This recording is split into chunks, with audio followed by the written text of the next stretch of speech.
स्वागत है आपका हमारे खास कार्यक्रम प्रेस वार्ता में और मैं हूं आपके साथ रिथि।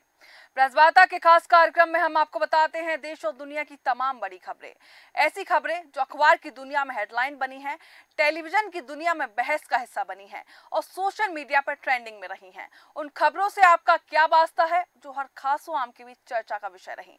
इन तमाम बड़ी खबरों को लेकर हमारे साथ जुड़ गए हैं हमारे एडिटर सूरज पाठक जी, स्थानीय संपादक राजेश सक्सेना जी, छत्तीसगढ़ से सुनील नामदेव जी, उत्तर प्रदेश से लखनऊ ब्यूरो ज्ञानेश वर्मा जी। आप सभी का बहुत बहुत स्वागत है। सबसे पहले हम एडिटर सूरज पाठक जी के पास आना चाहेंगे। सूरज जी, आज की अंतर्राष्ट्रीय खबरें कौन सी हैं? देखिए, इस समय अंतर्राष्ट्रीय खबरों में बात करें तो प्रधानमंत्री नरेंद्र मोदी का जो यूक्रेन दौरा है वो खबर पूरी दुनिया में चर्चा में है, क्योंकि इस दौरान उन्होंने राष्ट्रपति व्लादिमीर ज़ेलेंस्की से मुलाकात करके कई समझौतों पर हस्ताक्षर किए हैं और समझौते जो हैं कृषि के क्षेत्र में, खाद्य उद्योग, चिकित्सा और संस्कृति और मानवीय सहायता के क्षेत्र में सहयोग प्रदान करने वाले समझौते हैं जिन पर हस्ताक्षर किए हैं। 1991 में यूक्रेन के स्वतंत्र होने के बाद यह किसी भारतीय प्रधानमंत्री की पहली यूक्रेन यात्रा है और उनकी यह यात्रा रूस और पश्चिमी कुर्स्क क्षेत्र के कीव में ताजा सैन्य हमलों के बीच हो रही है। प्रधानमंत्री नरेंद्र मोदी ने कहा है कि रूस और यूक्रेन युद्ध के दौरान भारत तटस्थ या उदासीन दर्शक नहीं रहा है। भारत हमेशा शांति का पक्षधर रहा है, शांति के पक्ष में रहा। उन्होंने कहा कि मैं कल्पना नहीं कर सकता कि मुझे ऐसी परिस्थिति में यूक्रेन आना पड़ा। जो बच्चे उस दौरान यहाँ फंसे हुए थे उन्हें बाहर निकालने में जो प्रयास आपने किया उसके लिए मेरी तरफ से सभी देशवासियों की तरफ से धन्यवाद उन्होंने दिया है। साथ ही उन्होंने कहा है कि हमारा पक्ष शांति का और हम बुद्ध और गांधी की धरती से हैं। मैं शांति का संदेश लेकर आया हूँ। मैं जब अंतिम समय पुतिन से मिला तो मीडिया के सामने आंख मिलाकर कहा कि ये युद्ध का समय नहीं है। इसके अलावा बाद में अमेरिकी राष्ट्रपति चुनाव से संबंधित खबर की कि अमेरिकी राष्ट्रपति के चुनाव जो नवंबर में होने वाले हैं उसमें डेमोक्रेटिक पार्टी के उम्मीदवार कमला हैरिस का समर्थन करने के लिए देश के कुछ हिंदुओं ने मिलकर हिंदू फॉर कमला हैरिस समूह बनाया। उनका मानना है कि भारत, अमेरिका और दुनिया के लिए ये कमला हैरिस अच्छी नेता होंगी। हिंदू फॉर कमला हैरिस समूह के संस्थापकों का कहना है कि कमला हैरिस को अमेरिका की 47वीं राष्ट्रपति नियुक्त होने में मदद करने के लिए समूह बनाया गया। अमेरिका के उपराष्ट्रपति कमला हैरिस ने राष्ट्रपति पद के चुनाव में डेमोक्रेटिक पार्टी की उम्मीदवारी औपचारिक रूप से स्वीकार कर ली है और कहा जा रहा है कि जैसा कि जो हिंदू समूह हैं उनका कहना है कि हमें कमला हैरिस को जीतने में मदद करनी चाहिए। अमेरिका और भारत के लिए और दुनिया के लिए अच्छे परिणाम होंगे। इसके अलावा क्योंकि कमला हैरिस की मां मूल रूप से चेन्नई की रहने वाली थी जो बाद में अमेरिका में जाकर बस गई थी, जबकि उनके पिता जमैका से अमेरिका आए थे। तो भारतीय और अमेरिकी लोगों की इस बात से काफी उत्साहित हैं कि उनके समुदाय के किसी भी व्यक्ति को राष्ट्रपति पद के लिए प्रत्याशी घोषित किया गया है। एक खबर का और जिक्र करना चाहूंगा कि सीबीआई ने दिल्ली की एक अदालत को सूचित किया था कि उसने कथित आबकारी घोटाले में संबंधित भ्रष्टाचार के एक मामले में मुख्यमंत्री अरविंद केजरीवाल और आम आदमी पार्टी के विधायक दुर्गेश पाठक पर मुकदमा चलाने की मंजूरी प्राप्त कर ली है और विशेष न्यायाधीश कावेरी बवेजा की अदालत को यह जानकारी दी गई थी, जिन्होंने मामले को 27 अगस्त की सुनवाई के लिए सूचीबद्ध कर दिया है। इस मामले में केजरीवाल की न्यायिक हिरासत जो है वो अब 27 अगस्त को समाप्त होने वाली है। अदालत ने 12 अगस्त को सीबीआई को मामले में अरविंद केजरीवाल और दुर्गेश पाठक पर मुकदमा चलाने की मंजूरी अवश्य प्राप्त करने के लिए 15 दिन का समय दिया था। तो मुकदमे की अब अनुमति मिल गई है। दूसरी तरफ एक खबर और है, तमिलनाडु के मुख्यमंत्री एम.के. स्टालिन ने शुक्रवार को कहा है कि राज्य बल में महिला पुलिस कर्मियों को 1 साल का मातृत्व अवकाश दिया जाएगा और काम फिर से शुरू करने पर उन्हें अपने बच्चे के पालन पोषण के लिए 3 साल के लिए अपनी पसंद की जगह पर नियुक्ति दी जाएगी। ये एक बड़ा फैसला है क्योंकि अभी तक जो है कई राज्यों में हमने देखा है कि जो मैटरनिटी लीव है वो 6 माह की दी जाती है, लेकिन तमिलनाडु में इसको 1 वर्ष कर दिया गया है क्योंकि 2021 में सत्ता पर काबिज होने के बाद डीएमके सरकार ने अपने कर्मचारियों के लिए मातृत्व अवकाश की अवधि जो पहले वहां 9 महीने थी उसको बढ़ाकर के 1 साल कर दी है। और चेन्नई के राजनीतम स्टेडियम में मुख्यमंत्री ने घोषणा की। उन्होंने कहा कि पुलिसकर्मी मानसिक रूप से स्वस्थ रहेंगे, मानसिक रूप से परिपक्व रहेंगे तो वो ज्यादा बेहतर काम कर पाएंगे और अपराधों की रोकथाम के लिए उनका मानसिक रूप से स्वस्थ रहना और परिपक्व रहना जरूरी। एक और खबर है, पूरी दुनिया भर को चौंकाने वाली खबर है क्योंकि पूरी दुनिया में बढ़ते मंकी पॉक्स वायरस के संक्रमण को देखते हुए विश्व स्वास्थ्य संगठन WHO ने इस वायरस को लेकर के ग्लोबल पब्लिक हेल्थ इमरजेंसी घोषित कर दी है। और कांगो से शुरू हुई ये बीमारी कई अफ्रीकी देशों से होते हुए यूरोप के देश स्वीडन और भारत के पड़ोसी देश पाकिस्तान तक पहुंच चुकी है।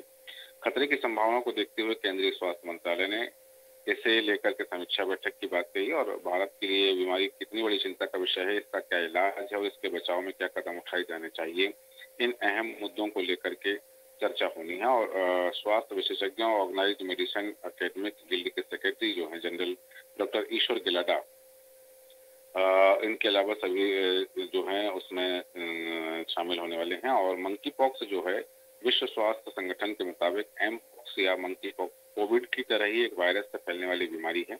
ये बीमारी भी संक्रामक है। इसमें दर्द, नाक दाने होते हैं, बढ़े हुए लिम्स नोड्स और बुखार हो सकता है। हालांकि ये बीमारी कोविड की तरह है, संक्रामक है, जानलेवा नहीं है। लेकिन जैसा से देखा जा रहा है कि WHO ने इसको ग्लोबल पब्लिक हेल्थ इमरजेंसी घोषित कर दिया है। हालांकि भारत में भी इसके मामले देखने को आ रहे हैं, क्योंकि हालांकि मंकी पॉक्स के 2 स्ट्रेन हैं, एक क्लेड दूसरा स्ट्रेन अधिक गंभीर बीमारी मौत का कारण बन सकता है। इस स्ट्रेन के संक्रमण के मामलों में मृत्यु दर 10% देखी गई। वहीं दूसरा स्ट्रेन क्लेड जो है वो ज्यादा संक्रामक है, इसके संक्रमण से ज्यादा लोग बीमार होते हैं। हालांकि इसके संक्रमण से जो है ज्यादा लोगों की मृत्यु नहीं होती, लेकिन तब भी अब चूंकि इसको ग्लोबल पब्लिक हेल्थ इमरजेंसी घोषित कर दिया गया है, तो इस दिशा में अब आगे इसके बचाव के उपाय के लिए चर्चा की जा रही है। जी रीति।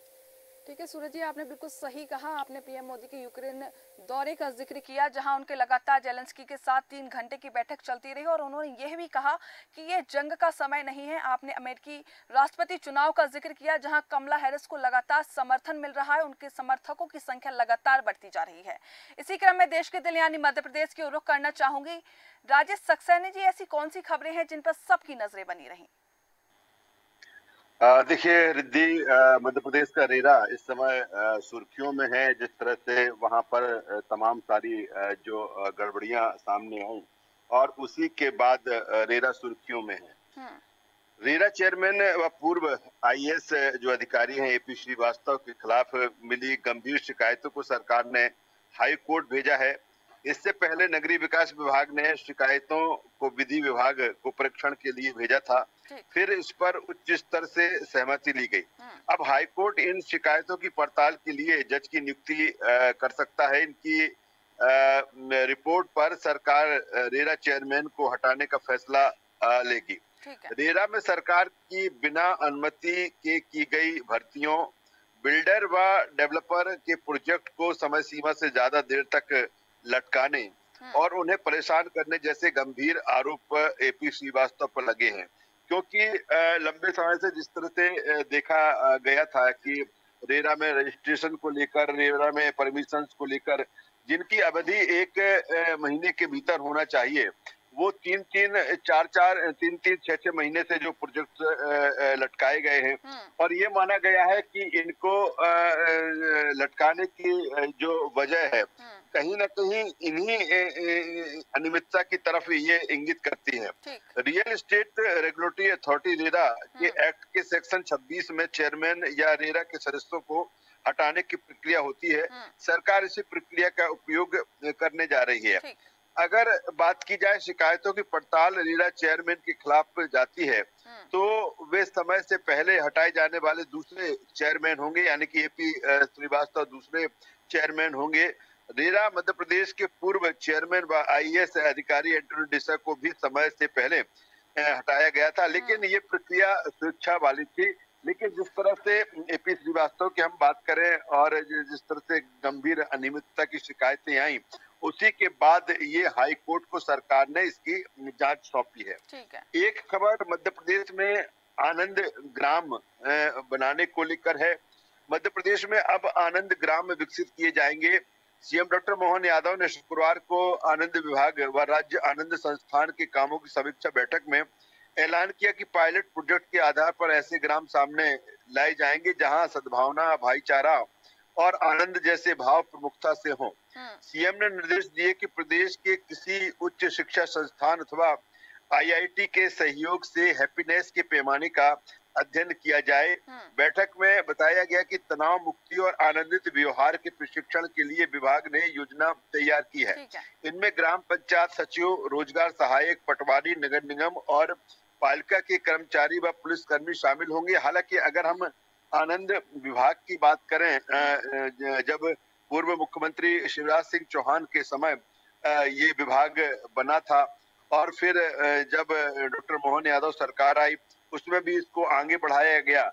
लेकिन आनंद जो विभाग है कितना लोगों को आनंदित कर पाया, कितना जो हैप्पीनेस इसका इंडेक्स बना, ये अलग है। लेकिन एक बार फिर इसको और बेहतर तरीके से करने की कोशिश की गई है।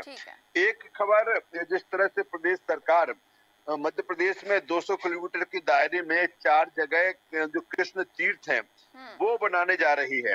हालांकि अगर बात की जाए, कुछ दिन पहले, 1-2 दिन पहले ही मध्य प्रदेश में शासकीय स्तर पर श्री कृष्ण जन्माष्टमी मनाने और भगवान श्री कृष्ण से जुड़े प्रसंगों को पाठ्यक्रम में शामिल करने की घोषणा मुख्यमंत्री द्वारा की गई थी। इस पर कांग्रेस के विरोध को लेकर पूछे सवाल के जवाब में सीएम डॉक्टर मोहन यादव ने कहा कि हमारा सौभाग्य कि 5000 साल पहले कंस के वध के बाद उज्जैन के सांदीपनि आश्रम में श्री कृष्ण शिक्षा ग्रहण की और यही कारण है कि उन्होंने तमाम उदाहरण दिए। उन्होंने कहा मथुरा में श्री कृष्ण का जन्म हुआ और यही मथुरा की पहचान है। लेकिन श्री कृष्ण को योगेश्वर की पहचान देने वाले चारों धाम मध्य प्रदेश में हैं। भगवान श्री कृष्ण ने सांदीपनि आश्रम में शिक्षा, नारायणा में मित्रता, अमझेरा में से वीरता और जाना पाओ से विनम्रता का संदेश दिया। हमें इस पर गर्व होना चाहिए और यही कारण है कि इन स्थानों पर अब सरकार ने जो श्री कृष्ण तीर्थ है वो बनाने की ऐलान किया है। एक खबर इंडस्ट्री से जुड़ी हुई है कि मध्य प्रदेश का जो मंडीदीप है भोपाल से लगा हुआ, लगभग 1100 हेक्टेयर में फैले मंडीदीप औद्योगिक क्षेत्र को मध्य प्रदेश का पहला स्मार्ट इंडस्ट्रियल एरिया बनाने का प्रस्ताव बना है।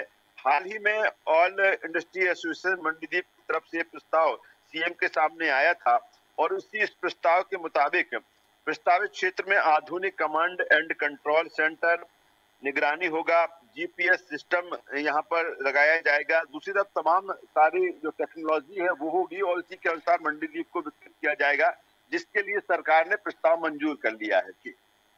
ठीक है राजेश जी, आपने बिल्कुल सही कहा। मोहन यादव सरकार इस समय लगातार धार्मिक स्थलों और उद्योग पर विशेष फोकस बनाए हुए है। आपने रेरा का जिक्र किया, आपने आनंद ग्राम का जिक्र किया। ऐसी कड़ी में मैं उत्तर प्रदेश की ओर आना चाहूंगी। ज्ञानेश वर्मा जी, ऐसी कौन सी खबरें रही जिन पर सबकी नजरें टिकी रही? रिद्धि, आपको बता दूं कि देखिए जो नेपाल की बस घटना हो गई थी उसको सीएम योगी ने संज्ञान लिया और अफसरों को राहत कार्य के लिए भेजा था। नेपाल के तानाहुन जिले में बस नदी में गिर गई थी और बस हादसे में लगभग 27 यात्रियों की अब तक मौत हुई। 16 यात्रियों को काठमांडू में इलाज चल रहा था और महाराजगंज के एसडीएम सीओ सनौली एसएचओ मौके पर एडीएम महाराजगंज को कोऑर्डिनेट की जिम्मेदारी सौंपी गई और राहत आयुक्त ने महाराष्ट्र सरकार को ये जानकारी दी और कल पोस्टमार्टम के बाद भारतीय टीम को सौंपे जाएंगे। सड़क मार्ग से गोरखपुर एयरपोर्ट लाए जाएंगे और सभी 100 गोरखपुर एयरपोर्ट से 100 को भेजा जाएगा महाराष्ट्र। घायलों को इलाज के बाद लाया जाएगा वापस भारत। वहीं मैं बात करूं कि जो आजाद सेना के अध्यक्ष हैं राष्ट्रीय अनुराग ठाकुर, उन्होंने एक डीजीपी साहब को पत्र लिखा है। उन्होंने कहा है कि आजाद अधिकार सेना के राष्ट्रीय अध्यक्ष अमिताभ ठाकुर ने लखनऊ के एक पत्रकार सत्य प्रकाश भारती की डीसीपी पूर्वी शशांक सिंह के निर्देशों पर 17 अगस्त 2024 को उनके कार्यालय पर तथा थाना गोमती नगर में पिटाई के आरोपियों की उच्च स्तरीय जांच की मांग की। उन्होंने कहा है कि सत्य प्रकाश भारती के अनुसार वे एक प्रकरण में डीसीपी का पक्ष जानने गए थे और उनके कार्यालय जहां उनके साथ अभद्रता की गई और उनके द्वारा उनके फोन में रिकॉर्डिंग किया गया और उसको इस पर डीसीपी ने उनका मोबाइल छिनवा कर उसे फॉर्मेट करवा दिया और उन्हें थाना गोमती नगर भेजकर उनकी पिटाई भी कराई गई और 6-7 घंटे तक थाने में रखा गया। जबकि सत्य प्रकाश की तबीयत खराब होने पर उन्हें पहले गोमती नगर स्थित नोवा अस्पताल और फिर मेट्रो ट्रामा सेंटर के आईसीयू में इलाज कराया गया और इस दौरान रणजीत सिंह ने उनके मित्र विकास मिश्रा से बातचीत कर उन्हें बुलाया और रात लगभग 2:30 बजे उन्हें एसीपी विभूति खंड कार्यालय ले जाकर शांति भंग के प्रकरण में जमानत दे दी। अमिताभ ठाकुर ने यह भी कहा कि सत्य प्रकाश के पास अस्पताल की रसीद और फोटो सहित तमाम साक्ष्य उन्होंने इसे गंभीर आरोप बताते हुए उच्च स्तरीय जांच की मांग की। हालांकि बता दूं रिद्धि की लगातार सीएम योगी आदित्यनाथ कहते हैं कि मीडिया से पुलिस ठीक से व्यवहार करे, लेकिन उसके बाद में राजधानी में इस तरीके की घटना को लेकर कहीं न कहीं ये चर्चा का विषय बना हुआ है और इसको लेकर जो आजाद सेना के ठाकुर जी हैं, उन्होंने डीजीपी साहब को और एसीएस को लिखित में शिकायत की है। मैं बात करूंगा रिद्धि की यूपी के आईएएस आंध्रा वामसी केंद्रीय गृह राज्य मंत्री बंदी संजय कुमार के पीएस बनाए गए और आंध्रा वामसी 2011 की तैनाती के आदेश जारी किए गए। मैं बात करूंगा कि उत्तर प्रदेश में पुलिस भर्ती का दूसरा दिन है और पूरे प्रदेश में कड़ी सुरक्षा के बीच आयोजित की जा रही है परीक्षा। ठीक है। इस बीच प्राप्त जानकारी के अनुसार पुलिस भर्ती के लिए पहले दिन 8,19,000 एडमिट कार्ड डाउनलोड किए गए थे। उनमें केवल 48,435 अभ्यर्थी परीक्षा में शामिल हुए और पहली पारी में 4,09,720 अभ्यर्थी शामिल हुए थे। दूसरी पारी में 4,09,880 अभ्यर्थी शामिल और 61 अभ्यर्थियों के दस्तावेज संदिग्ध पाए जाने पर परीक्षा छूटी। वहीं मैं रिद्धि अगली खबर आपको बताना चाहूंगा कि उत्तर प्रदेश के बाराबंकी के पूर्व विधायक बैजनाथ रावत उत्तर प्रदेश अनुसूचित जाति और जनजाति आयोग का अध्यक्ष बनाए गए हैं और पूर्व विधायक बेचने राम को आयोग का उपाध्यक्ष भी बनाया गया। वहीं आयोग के अन्य सदस्यों को भी मनोनीत किया गया है। मैं रिद्धि बात करना चाहूंगा कि शिक्षा निदेशालय से इको गार्डन कुछ अभ्यर्थियों को कल भेजा गया क्योंकि ये अभ्यर्थी धरना राजधानी लखनऊ में धरना दे रहे थे और पुलिस भर्ती परीक्षा के चलते भेजे गए शिक्षक अभ्यर्थी और इको गार्डन में धरना दे रहे थे 69,000 शिक्षक अभ्यर्थी खराब मौसम में इको गार्डन में धरने पर बैठे थे और अभ्यर्थी इको गार्डन में धरना देने वाले महिलाएं भी शामिल है और नियुक्ति पत्र न मिलने तक धरना देने की चेतावनी दे रहे। ठीक है ठीक है ज्ञानेश जी, आपने कहा बिल्कुल सही है कि योगी सरकार लगातार निर्देश देती है कि मीडिया से सही व्यवहार किया जाए, लेकिन फिर भी ऐसे मामले सामने आते रहते हैं। वहीं कल जो बस दुर्घटना हुई उस पर जो जरूरी कदम है वो योगी सरकार उठा रही है। अब मैं रुख करना चाहूंगी छत्तीसगढ़ की ओर। सुनील नामदेव जी, ऐसी कौन सी खबरें हैं जिन पर सबकी नजरें बनी रही? रिद्धि, कल देर रात से देश के गृह और सहकारिता मंत्री अमित शाह का छत्तीसगढ़ दौरा शुरू हो गया है। ये 3 दिवसीय दौरा जो है अब उसके सक्रियता से नजर आ रहा है कि किस तरह भारत सरकार नक्सलियों के खिलाफ अगली रणनीति तय करेगी।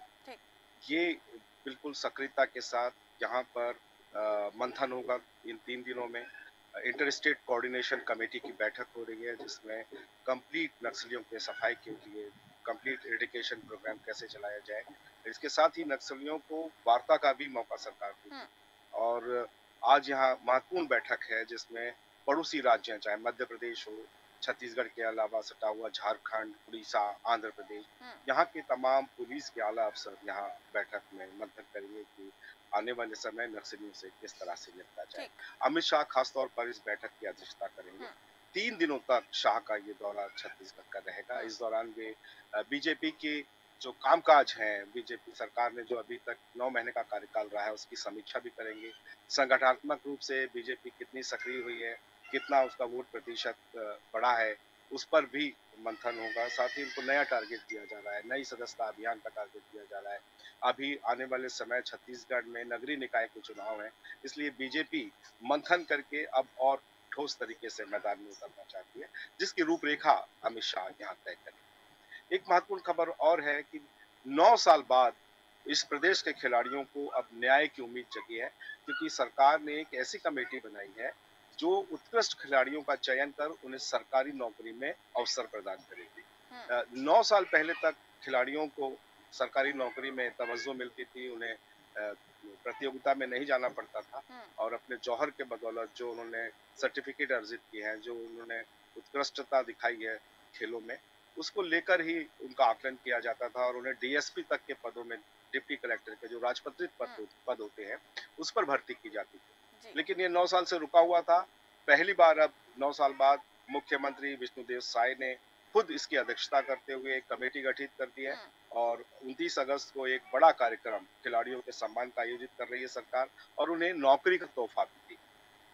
एक महत्वपूर्ण खबर है, छत्तीसगढ़ में निलंबित एडीजीपी थे, additional director general of police, GP Singh, इनकी बहाली का रास्ता साफ हो गया है। अब ये डीजी बन के लौटेंगे। चूंकि कैट ने इनके हक में फैसला सुनाया था कि इन्हें गलत तरीके से अनिवार्य सेवानिवृत्ति दी गई थी, चूंकि पूर्ववर्ती कांग्रेस की सरकार में पूर्व मुख्यमंत्री भूपेश बघेल से इनकी ट्यूनिंग नहीं बैठ पाई थी, तो राजनीतिक द्वेषवश इनके खिलाफ कार्रवाई की गई थी। इसे एडीजी ने, जीपी सिंह ने अदालत में चुनौती दी थी। आखिरकार दिल्ली हाईकोर्ट का फैसला आया है और इसके बाद जीपी सिंह की बहाली का रास्ता साफ हो गया है। जी ठीक है सुनील जी, आपने बिल्कुल सही कहा। छत्तीसगढ़ के लिए आने वाले दिन बहुत अहम होने वाले हैं, क्योंकि नक्सलवाद एक हमेशा से बड़ी चुनौती बनकर रहा है। आप सभी का बहुत बहुत शुक्रिया हमारे साथ जानकारी साझा करने के लिए। प्रेस वार्ता के जरिए आपने देश और दुनिया की तमाम बड़ी खबरें जानी। ऐसी जानकारी आपके साथ साझा की गई जो आपके लिए और आपके हित के लिए जानना बेहद जरूरी था। फिलहाल हमारे खास कार्यक्रम प्रेस वार्ता में बस इतना ही। जुड़े रहिए देश न्यूज के साथ। नमस्कार।